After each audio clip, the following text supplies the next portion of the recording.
I'm going to start off with a question. Who are these fine gentlemen? If you know, please put your hand up.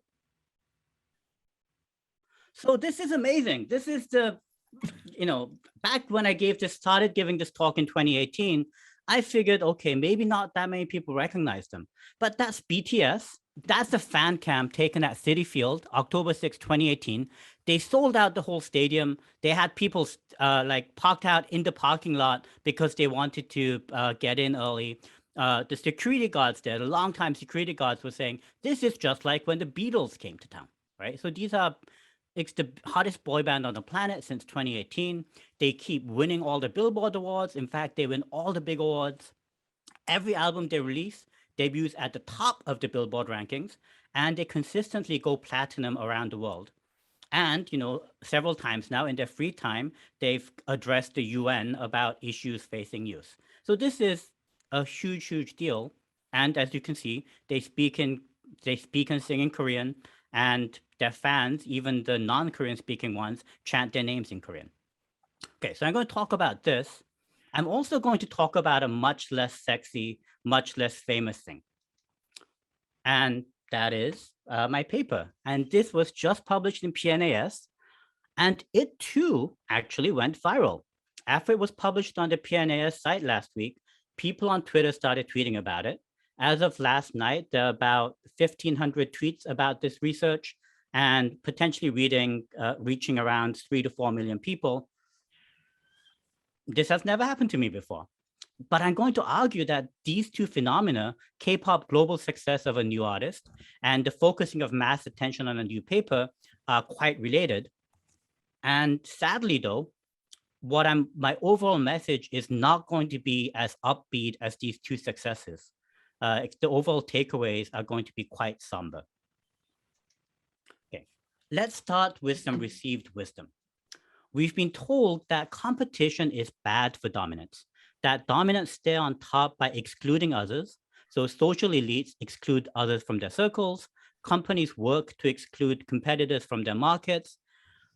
Social elites, dominant companies, both of them try to monopolize key resources that allow them to stay on top and not let others have access to them. If you follow Schumpeter, you also believe that even when they do this, that even with the best efforts of these dominants, eventually competition finds a way. At some point, elites and dominant companies face what Schumpeter called a gale of creative destruction, which upends the existing order.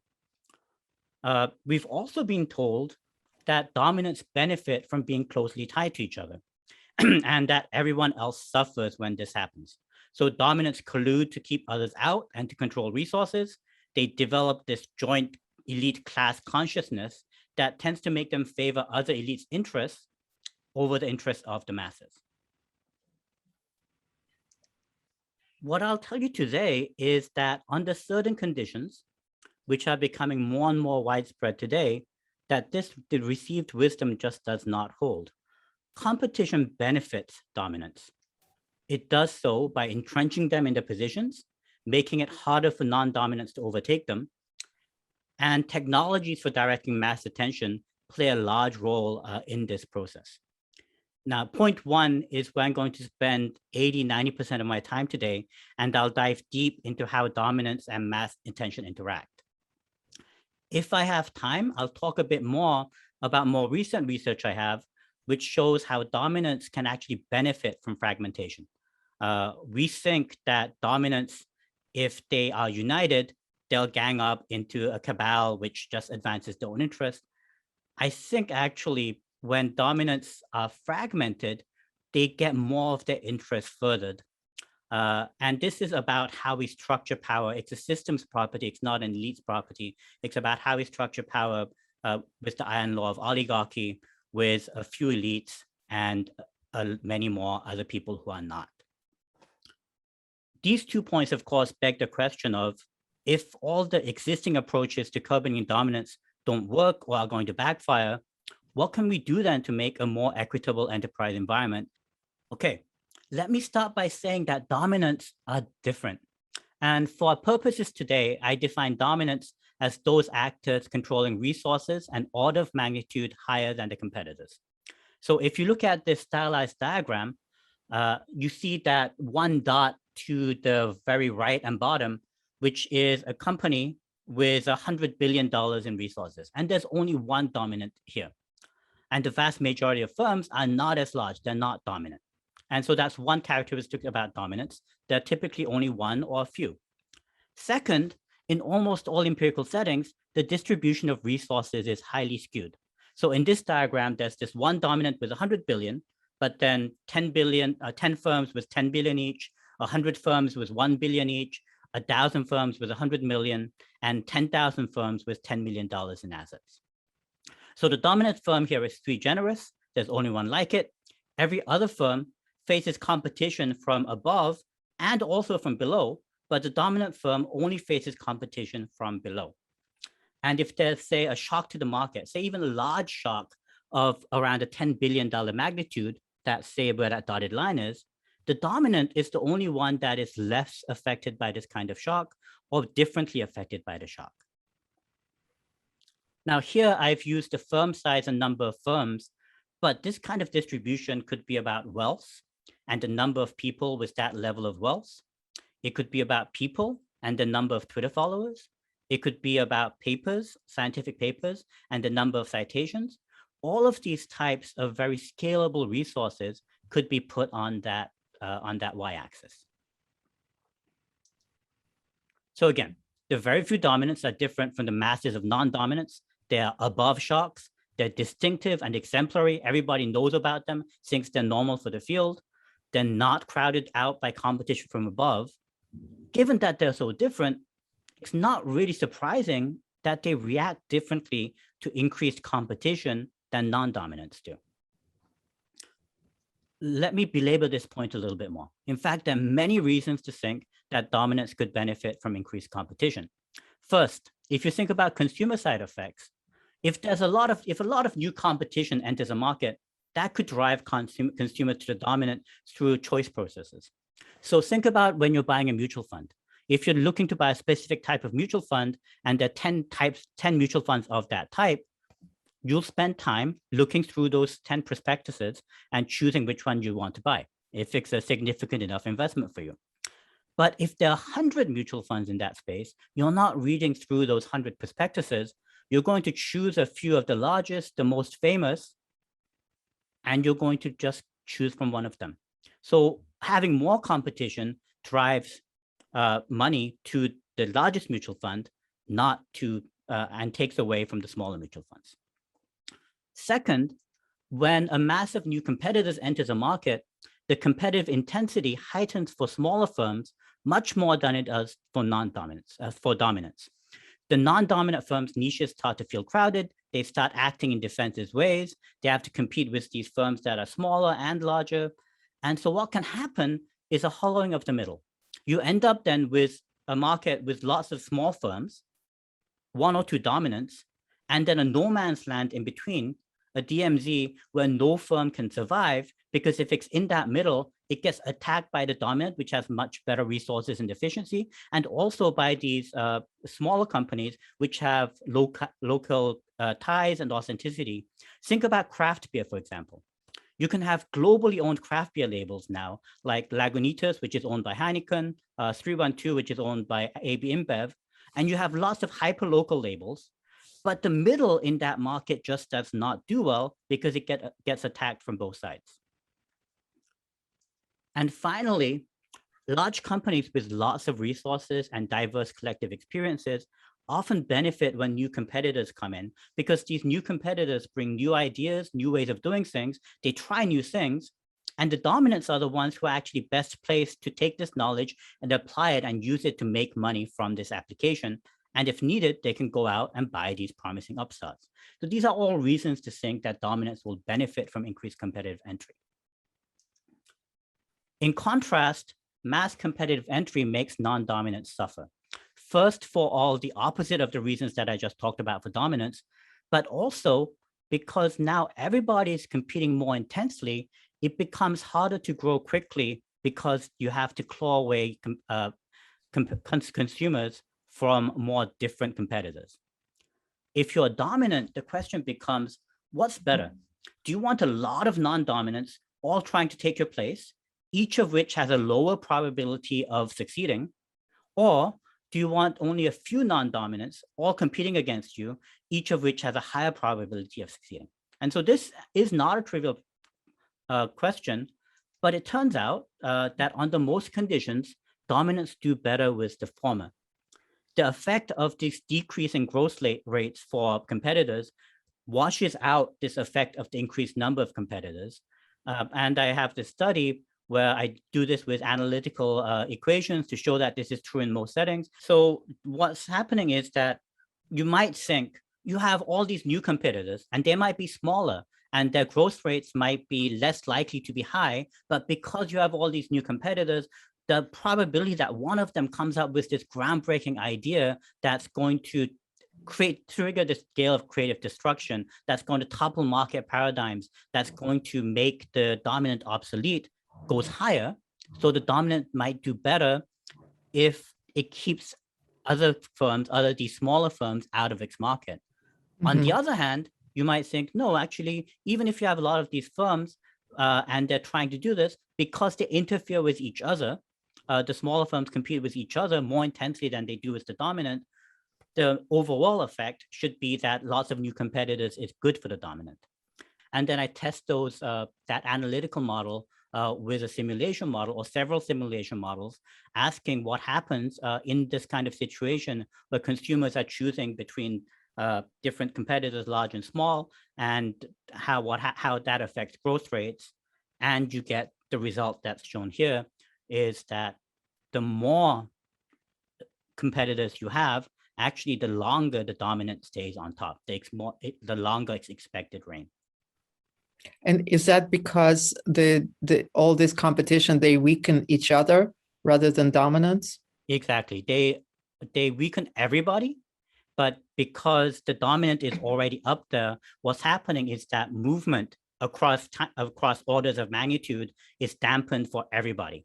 And the dominant is already on top, so it doesn't need to move. Everybody else needs to move orders of magnitude. They need these quantum leaps to get to the top, but that can't happen when you have all these other choices.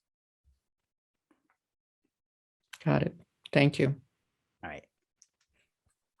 Okay, that's all good theoretically, but does this actually show up in real industries and in society? Well, I suspect it does. Let me take you through some settings where I think it shows up. Consider mutual funds. You have hundreds of new funds entering each year, yet the top few companies and actually the top few mutual funds maintain their grip on the majority of assets under management. In fact, I actually looked at this in a study and found that dominant mutual funds, those with an order of magnitude higher assets under management than their competitors, actually attract more investor money when more competitors enter the market. So competition doesn't take money away from them, it drives money to them, and that's that red bar, which is, and the x-axis here is relative size compared to competitors. So these 1% get more money when competition intensifies. Everybody else suffers. We talked about beer briefly, but the craft beer revolution didn't kill AB InBev or Heineken. When the number of breweries in America goes from 82 to over 2,000 in short order with the craft beer explosion, AB InBev maintains 50% market share. It's actually doing much better now financially than it was before. And now Heineken and AB InBev are going out and they're buying the most successful craft breweries and making more money from them. For cultural products too, the more competitors, the more the old dominants maintain the dominance. And I'll talk more about this in the context of K-pop in a minute, and about scientific ideas too later in the talk. Finally, these effects seem to work with wealth in society too. We're in an era where many of elite societies' overt barriers to entry have fallen. But as I think a recent IFTF paper on silver spoon oligarchs show, we've actually have very durably dominant wealth dynasties and personal wealth. These barriers to entry falling, this democratization of access to the social elite doesn't lead to more wealth equality. As an old Siamese king says in an old musical, I think there are many, many more settings where we can see durable dominance. Let me dig deeper into two settings that I've studied in depth. One is success in K-pop, the other is scientific publishing. And I've chosen these two studies in particular because they also speak to a point I want to make about the importance of technologies for directing mass attention. Okay, the K-pop industry is now a multi-billion-dollar global industry. It's also a very competitive industry with about 1,000 production companies in Korea, a lot of new entry of new companies, artists, songs. And in fact, in 2017, there were about 400 songs released each week. And that's only on paid platforms. So this doesn't include people putting out their own songs on YouTube or Facebook or these other platforms. This is only songs that you can download from a paid streaming platform.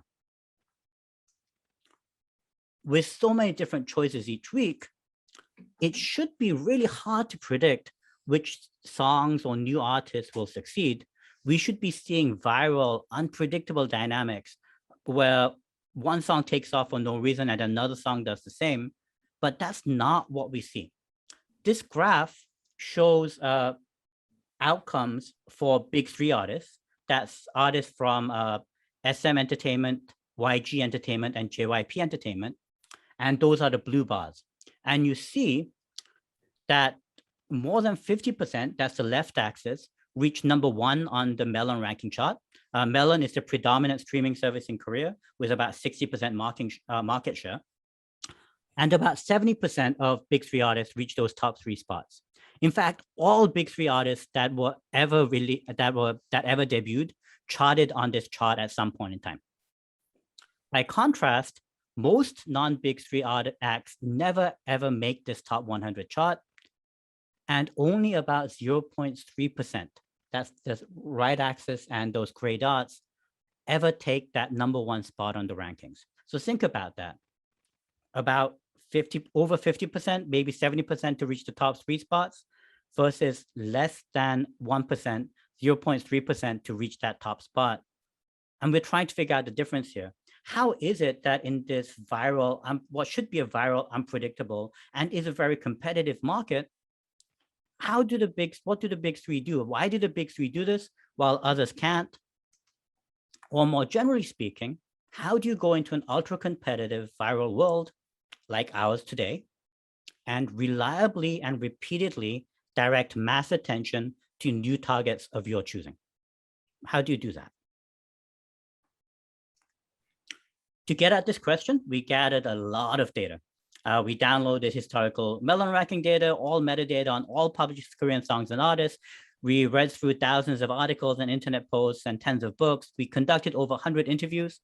This is where I discovered the advantages of being old, or at least having old friends who, by the time I went back to Korea after 10 years, were more senior. So when I said, hey, I need to meet executives at these kinds of companies, they were like, oh, I know people like that.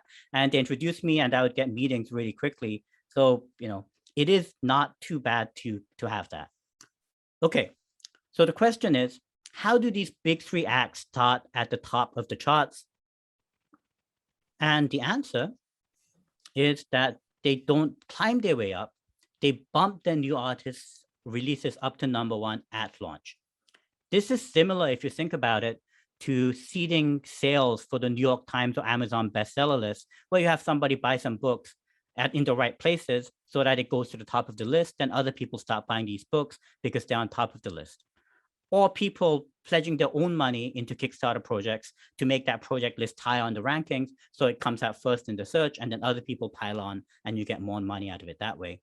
It's like that. How does it work exactly in the K-pop context? Well, what they do is they find 10,000 or 15,000 fans before launch. And remember, this is for a new band. This is not a band that has fans that are already existing. This is for a band that nobody has heard before, and sometimes nobody has even seen before. And these fans will then stay up all night on that first critical night. They'll self-organize online, and they'll try to line up the artist hits on top of the charts. They get their own phone, their mom's phones, their dad's phones, their sister's phones, and they click again and again and again to get these to go up the rankings. This tactic works really, really well. This is a screen capture, and I'm sorry you can't see it very well, probably on your screen, but this is the Melon real-time chart, updated every hour now, on August 26, 2018 at 1 a.m. BTS's new album had just dropped the previous evening, and let's look at these rankings. That first black box below the graph, that's a recommendation that Melon is giving to me. Nobody clicks on that.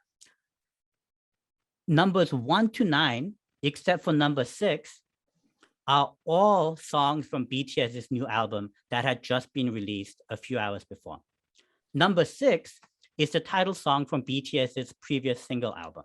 So 1 to 9 is all BTS.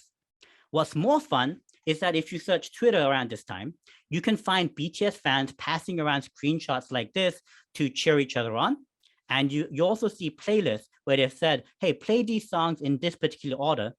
And that's exactly the order that you see on that list. They have literally lined up in the order they want the songs from their favorite artists on top of the charts. People in the morning will get up, they'll get on the subway, they'll press a big green button which says play, and will start playing from the top. Most people typically only listen to the top 3 songs. So those top 3 songs will be on repeat for most people until they get off. Over 80% of people only listen to the top 10. So their whole playlist that morning is going to be BTS. Okay, so streaming again and again to put songs into this kind of ranking is called SMING, S-M-I-N-G, sort of like streaming without the tree in the middle. Putting them all in order like this is called lining them up. And this is the goal of these SMINGing fans, is to line the artist songs up at the top of the charts.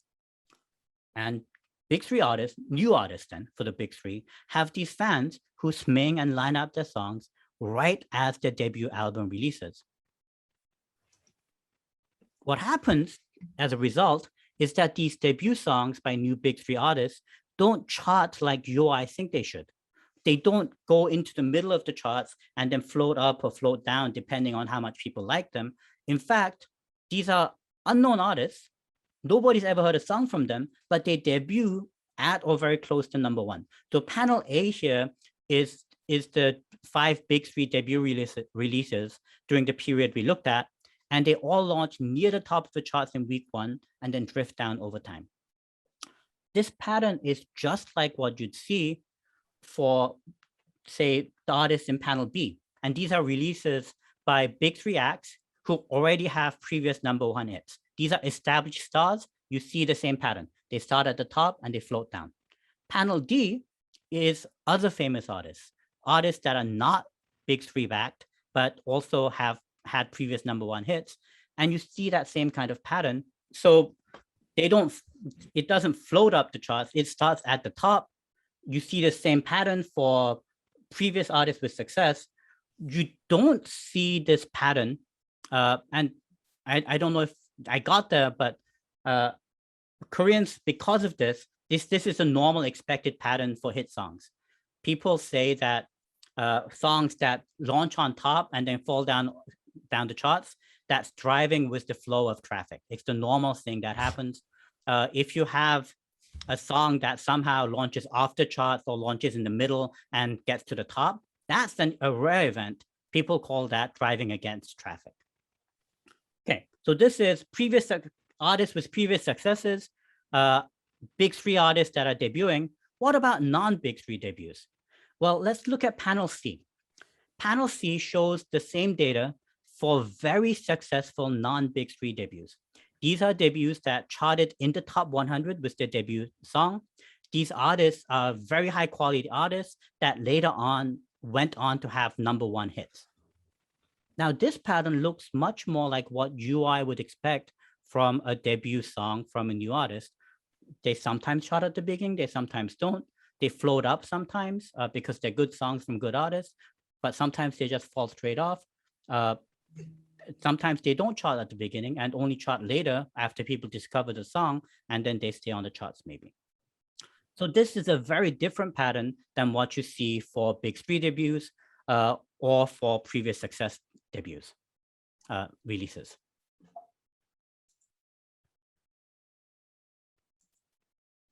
Okay, the question then is, why don't non-dominants do the same thing? Because everybody knows in the industry that this is what the big three do. They know that they get 15,000 fans before launch to the top. Why can't non-dominants imitate this tactic? Well, first, it's a bit more expensive for the non-dominants to do this, right? They lack the reputation for sustained success that the big three enjoy. So it's harder to motivate a 15-year-old to stay up all night streaming and tweeting about your song unless they think it will make them cool. And they're not going to be cool if the artist that they're backing like this falls flat. So there's this expectation of success from the big three, which feeds into it's cheaper for them to get these fans of unknown acts. But hard is not impossible. And when we interviewed smaller company executives, they were all trying all these different tactics to recruit a fan base pre-launch for their new acts. And they sometimes succeeded in getting their songs to #1 on the charts quite quickly for previously unknown artists. But here's the twist. What happens is that the Korean consumer is very savvy about rankings chart manipulation. They know about fans trying to line songs up on the top of the charts by streaming again and again. They also know about robo-clicking, where people buy a lot of Melon accounts and have computers click automatically to boost the rankings. So if a non-dominant new artist magically rises to the top of the rankings, that's not celebrated. In fact, it's pilloried, and the non-dominant artists are punished. They don't get to reap all the monetary benefits of fame, of endorsements that should occur when you get to that top spot. The exception is if there's some exogenous shock, some well-known reason for the unknown to rise up the charts, like this video of GFriend, they're dancing outside on a rain-slick stage. If you've been looking at the video and not at me, you've already seen them fall several times, smile, get up. They in fact did this 8 times. That's a YouTube fan cam, a fan cam of them again. It went viral. They drove the wrong way up the Melon charts after they went viral on YouTube. So if you have this kind of rare exogenous shock, sometimes you can drive against traffic to the top, but this isn't reproducible. And if you don't have this kind of external explanation, if you just somehow rise up the Melon charts without something people can point out as an exogenous cause for that, then you get pilloried for cheating. And so the non-dominant are in a bind. They can't repeatedly, reliably put their new acts at the top of the charts. What's happening is, because consumers know about manipulation, they do attributions. They attribute dominant production company new artist success to quality or reputation or dedicated fan clubs, but not well explained non-dominant success, on the other hand, is attributed to malfeasance. When a new artist song is very successful in social rankings, artists from dominant production companies benefit, artists from non-dominant production companies are punished. It's interesting as a thought experiment to think about what would happen if hypothetically a big 3 production company was actually robo-clicking to manipulate rankings. The logical conclusion is that they'd succeed. Nobody would question their artist success. Maybe a cynic might say it's turtles all the way down, it's social construction all the way down. You can manufacture clicks as long as you point at fan clubs to explain your success. You can explain fan clubs by pointing at your reputation and your previous success. And then you have to make sure you maintain that reputation by succeeding. Non-dominants can't do this because the audience is knowledgeable at manipulation. Dominants can. Okay. I'm going to switch to a very different context and talk quickly about science and publishing papers and how certain ideas can gain the attention of scientific fields. Let me start with a perhaps obvious observation. Most fields of science are getting bigger. The number of scientists keeps increasing, so that's the number of papers being published. And that's no surprise. Publishing papers is what gets you jobs and tenure and prestige. And we see many policies emphasizing quantity, even for qualitative properties like quality that's based on citation count. As a result of these processes, we now have fields with over 100,000 papers published a year in a field. Over 100,000 new ideas, small or big, entering that field each year. Now, the received wisdom here again is that more science is better. Have 1,000 ideas proliferating, it's good evolution progress, it's grist for understanding of the universe. Over time, incongruities build up compared to the current paradigm. A new paradigm comes into place, you have a revolution. So you want more and more papers, more and more scientists. But I'd suggest not. Echoing what I talked about earlier, we can think about two types of mechanisms.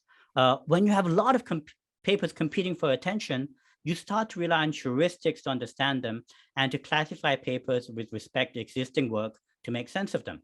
So when readers and reviewers do this, it makes authors also do this by framing their work to cite more established papers, and only these canon-citing papers get published and read. The other thing that happens, again, is that competition among non-dominants, among these new ideas, is so fierce that they, in effect, cancel each other out. You can never get to a critical stage where a new idea can cause field-level changes, because all these ideas so close together preclude people paying mass attention to any of these new ideas. There are just too many of them. So we tested this. We looked at data from Clarivate's Web of Science, 90 million papers, 55 years, 1.8 billion citations. And here's what we saw. The left graph is a Gini coefficient. It shows Gini coefficient. The x-axis in all of this is log base 10 number of papers published in the field in that year. And you see quite clearly that the more papers are published in a field that year, the more unequal the citations. The more the citations concentrate on the top, on a few publications. In fact, that Gini coefficient is really high. It's higher than 0.5. To put that in context, only China and South Africa have income inequality as high as citation inequality for these large fields. As a specific example, electrical engineering, when it had about 10,000 papers published a year, the top 0.1%, so the top of the top, most cited papers, collected 1.5% of citations. At 50,000, the top 0.1% captures 3.5%. When the field was 100,000 papers a year, the top 0.1% received 5.7% of the citations within the field. The top 1% receive about 17% of the citations in that field. The bottom 50%, on the other hand, shrink from having about 44% of citations at 10,000 papers to about 20,000 when you get to 100,000 papers. Panel B shows year-to-year correlation of the top 50 most cited articles in fields by field size. And again, what you see is the correlation approaches 1 when you have large fields. The top 50 doesn't change at all. Even the ranking of the top 50 doesn't change when you get to very large fields. What's happening here is that the most cited papers just keep getting cited year after year after year in the large fields. On average, all papers see decay in the number of citations year to year. They shrink, the citation count shrinks, but this isn't true for the most cited papers in the largest fields. They hold the number of citations constant year over year over year. The citation decay rate approaches 0 for the most cited papers in the largest fields. Conversely, new papers have a really uphill struggle now to rise into the ranks of the most cited when they're published alongside many other papers. Panel A here, again, by field size, shows the probability a paper ever, for even 1 year, makes it into top 0.1% most cited in its field. And you see that probability shrinks precipitously with field size. The second shows that even when they do, they're not doing it by this process where people actually read the papers, cite them, then people read the citations and read those papers, and it's a cumulative process building up over time. You see that when there are few papers, it takes about 10 years, if you succeed, to make it into top 0.1%. When there are a lot of papers, it takes less than a year. You get into the top 0.1% citations, really, be given timetables for publishing before your paper is ever published. Finally, the type of paper being published and the level of impact a new paper can have changes. So panel A here shows the proportion of papers which are classified as disruptive or developing, depending on whether it eclipses prior work or builds on prior work. And in large fields, you see that the proportion of disrupting papers shrinks below 10%. 90% of papers aren't even trying to disrupt. They're developing old ideas, not disrupting, not trying to disrupt them. And panel B shows that the probability of even such a would-be disruptive paper actually managing to disrupt citation patterns in the field by taking away citations from established papers. Again, this falls with field size. In small fields with 1,000 papers published each year, about 9% of papers are actually high disruption. That shrinks to 3.6% at 10,000 papers per year. And at 100,000 papers a year, you're looking at only 0.06% of papers being highly disruptive. Disruption is effectively gone. So taken together, these results strongly support the predictions of the theory of durable dominance in this setting, right? I'm going to pause. Let me actually skip over this. This has huge implications for the practice of science, but in interest of time, let's go on to the next slide, which talks about how this works in combination with the previous study for thinking about durable dominance. So existing dominants enjoy tremendous advantages in these types of markets when they're built around open, widely available, scalable resources and large markets. Second, the dynamics of consumer attention mean more competition entrenches the dominance rather than unseating them. Companies and people have been manipulating mass attention successfully, and we have well-developed tools for doing so. But making consumers aware of this manipulation doesn't make durable dominance go away. In fact, it entrenches it even more. It strengthens durable dominance because dominance can then benefit from manipulation or what looks like manipulation, but non-dominance can't. What do we need to look at further? Well, these studies all point at the dynamics of mass attention directing platforms being important. If you think about our daily lives, it's guided by Google, by Amazon, by Twitter. This is quite meta, actually. That first picture there is from PNAS. They no longer just track their success through citation and impact factor. They want altmetrics. What an altmetric is after an article is released, they go and look at Twitter, news, blogs, and other online attention paid to an article, and they rank articles and give them points. So as of last night, my article has an altmetric rating of 1,004, and that ranks it in the top 0.5% of publications ever made in terms of attracting online attention. So this is how you get your papers read now, through Twitter, not through journals. PNAS has given up and accepted that. If you think about Melon, when that's the Melon player, or Spotify, or Apple Music, they guide what you listen to. Facebook, TikTok, what you look at, or Netflix too. So think about the Netflix ranking. This is Squid Game. It's been #1 since it came out. Does that not strike you as odd that you get this unknown drama from an unknown director in Korea, and it's instantly #1 the moment it's released in the United States? Doesn't, after what I just told you about K-pop, it strikes me as very odd. It's even more so because Netflix never tells us how they make these rankings. If Netflix says something is #1, it's #1, and everybody will look at it, and everybody will be wearing Squid Game Halloween costumes this year. I even already have the hair for that, actually, if you've seen that. So figuring out mass attention interactions on these types of platforms is important. Related to that, I think what we need to do is better understand what I'm calling crowd authenticity. This is what people think the crowd really believes or really likes. What are the true signals that they can act on, not the manipulated signals? And we use this shortcut because we're inundated with so many possibilities. This is at the core of this durable dominance process. And it's a shortcut for choice, and we need shortcuts for choices. And sometimes this shortcut is good. So when a signal is judged to be authentic, and it actually, the signal is good, and the crowd's judgment is good, then this is great. You benefit from what people have called the wisdom of crowds. Sometimes, like with K-pop, the signal may be a bit manipulated or random, but that's probably okay.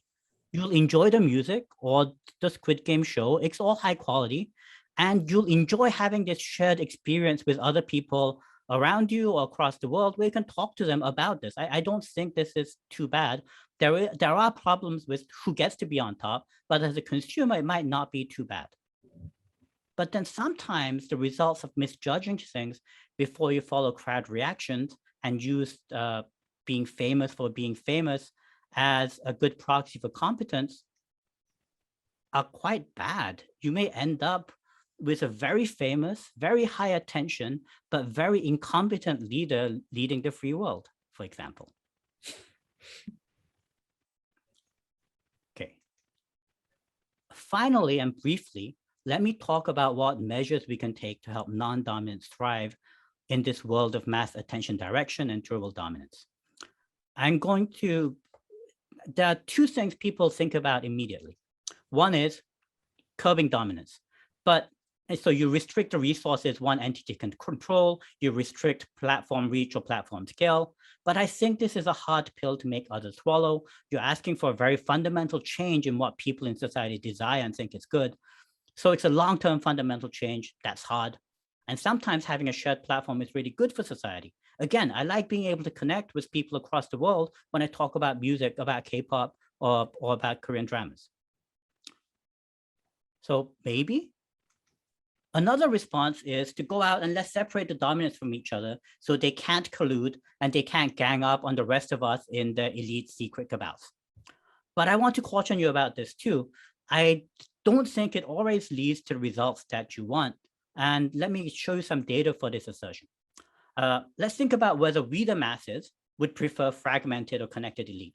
Do we want lots of elite factions who are not connected to each other, each pursuing their own sets of policy interests, or one largely connected elite with a somewhat unified policy stance?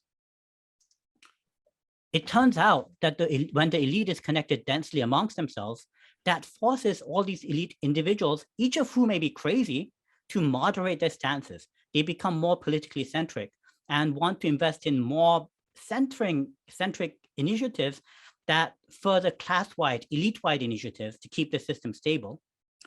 And they'll sacrifice some of their more out there polarized interests for system stability. And so this diagram is from a paper Jerry and I had a few years back, and it shows a simulation showing that when elites are densely connected, you get political polarization, somewhat like that gray bar, where it's polarized, but you have a middle. But when they're disconnected from each other, it lets people become polarized in either side. You get the white bars, and so you get this very clear divide and no middle ground between supporting Republicans or Democrats. So intra-elite connections can do some good. The second problem with a fragmented elite is that it doesn't stop them from getting their way. Each elite faction is already powerful, and the elite are not going to vehemently oppose things that help them in the end. So this diagram is from another simulation model from a paper that isn't published yet. And what you see is that top black line are issues which are pro-elite. And the x-axis is the number of elite factions. The more elite factions there are, the more pro-elite initiatives or policies get enacted. It's not the opposite where they have a hard time agreeing on things. Yeah, they have a hard time agreeing on things they're split on, but the things that are good for elites in general, no elite is going to, or few elites are going to oppose it. All the crazy ideas that each elite has get through. And finally, having a fragmented elite means that there's no easy class or identifiable group of people to go target if you're non-elite for social movement. Think about the Wall Street movement. They tried making it about 1%. That didn't really work. You need specific targets to influence, to make change what they do. So what can we do? Okay, maybe divide the elite isn't the right way to do it. Let me pause here to make sure to clarify. I'm not saying that we shouldn't try to curb dominance. We shouldn't try to limit wealth in a small set of hands. And I'm not saying we should allow the elite to band together and collude. I just think we need to be careful in what we do because of the downstream consequences. I'm much less equivocal about another set of actions. I think creating structures for successful non-dominant organizing is a good thing in many ways. And what I mean by this is creating structures where being small isn't a crippling disadvantage, and also creating structures where the small can be powerful by acting collectively. So I have several studies now where I'm trying to get at these. These are all in progress. I just want to point to two of them. One of them is I'm looking at K-pop fan clubs. So these are 15 to 25-year-olds with very little power individually, but they actually band together in really interesting ways online to exert power on these billion-dollar production companies I told you about, and they typically get their way. The fans get what they want, not what the company wants. And I started to look at how they organize to do this. What takeaways do we have for other smaller individuals that want to go and interact with a dominant organization? I've also been working with a company on shared platforms for collective deliberation and action. So how do you do direct deliberative democracy, not with 10 people, but with 1,000 people or 2,000 people? How do you sort of sidestep or lessen the iron law of oligarchy? How do you structure deliberation, voting, if you want to have true direct democracy? How do you group people? Do you want metaverses for deliberation or idea generation? What do you do there? And I think these kinds of things where we're creating platforms and conditions where small organizations or individuals can be small, but can also be powerful collectively, one way that we can sort of start to fight back or provide opportunities to fight back against this somewhat somber trend of durable dominance and mass attention direction. Right. Thank you. Thanks so much. This is my favorite paper of the decade, maybe of the century so far. I mean, there's just so much. There's so much here. It's so rich in terms of thinking about these questions. And as I read the summary that you prepared in advance, also, and the paper, it took me directly to this.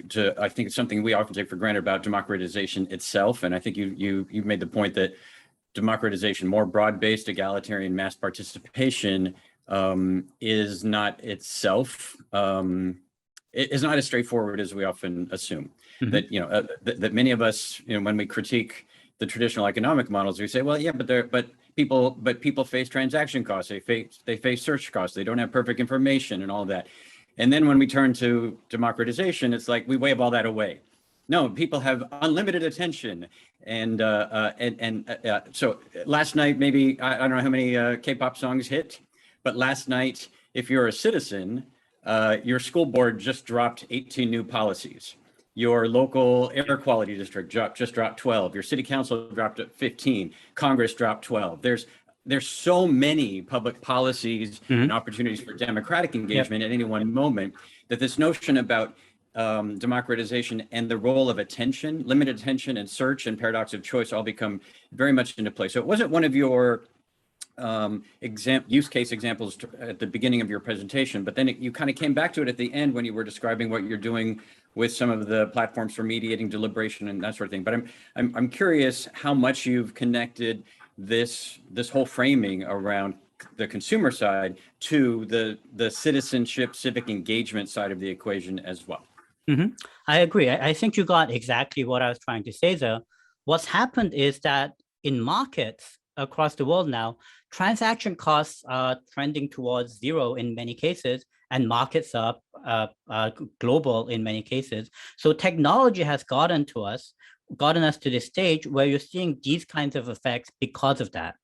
On the other hand, with democracy, one, we don't have tools to handle this deluge of information very well, but we are not even at that stage where, not consuming wise, but participation wise, the transaction costs are low enough that you can go out and do a bunch of these initiatives, right? And what I'm trying to do with the Deliberative Democracy app and these other things is lower the transaction cost to participation, make it so that, because I think the fundamental thing here is that we have to have elites because of the Ann law of oligarchy, which says if you have a sufficiently large group of people trying to do something, you need to have a few of them represent you and do the hands-on thing while everybody else supports for logistical reasons. And I want to make that logistical threshold lower so that you can actually have 2,000 people making a decision. You don't need to elect 10 people to make that decision for you, where they may have slightly different incentives, right? And so I think, whereas with markets, we've driven these transaction costs very, very low. That's resulted in the transaction costs for information coming to us to go low too, but going back, participating, that transaction cost is asymmetrically way too high. How do we lower that to increase your capacity there, to increase collective capacity there, is something I think is very important. If I could just quick push your thinking on this too, which is that unlike the K-pop drop, if I'm facing as a citizen, even at zero transaction cost, but slight attention cost.